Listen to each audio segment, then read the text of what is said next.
Quitting is an act of love.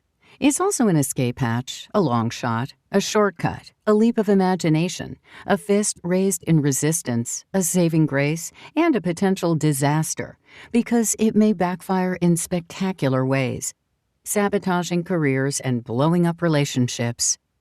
It can ruin your life, and it can save it, too. All in all, though, it's a gesture of generosity toward yourself and your future, a roundabout way of saying, not this, not now, but later, something else. You might not see quitting in such a positive light. I get it. For a long time, I didn't see it that way either. In fact, that's not even close to how I viewed the prospect of giving up. As I sat cross-legged on the grimy linoleum floor of a studio apartment in Morgantown, West Virginia, one memorable night, weeping with abandon, tormented by the need to make a drastic change, but fearing the judgment that would ensue, wondering how I could possibly endure the next 10 minutes, much less the rest of my life.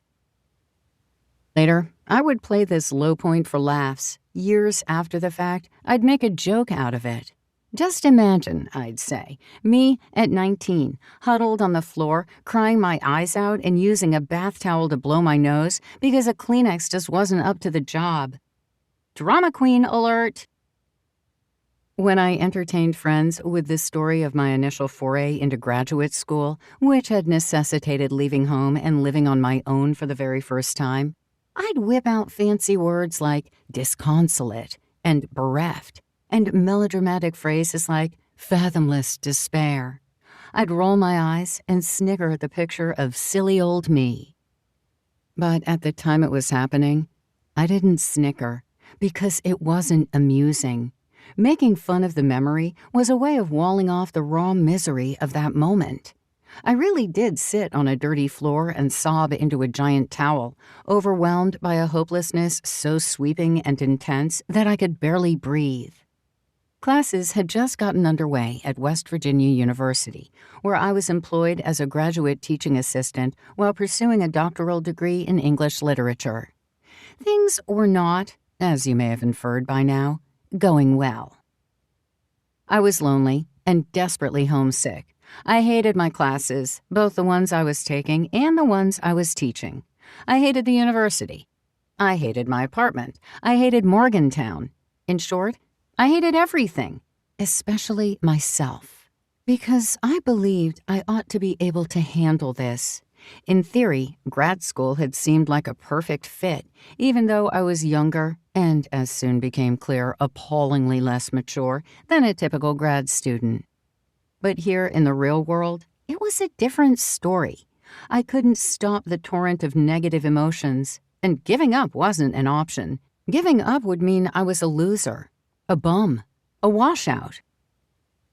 That night, the night of the tragically soggy towel, I'd plunged to an emotional rock bottom. I bounced once, twice, 3 times, then stuck there. I gave up and called home.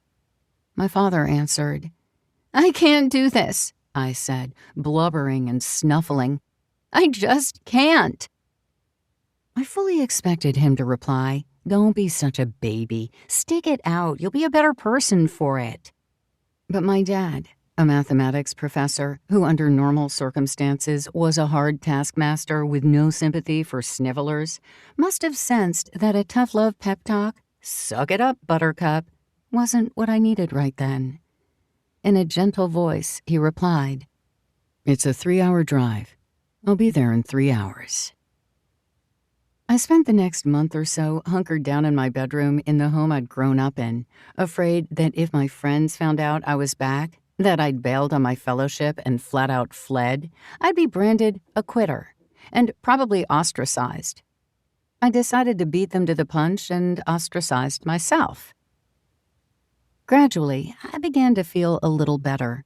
I applied for writing internships. I ended up in Washington, D.C., working for investigative journalist Jack Anderson. That, in turn, led to a job at a small-town newspaper, which led to a job at a bigger newspaper. Finally, I ended up at the Chicago Tribune, where my work won a Pulitzer Prize.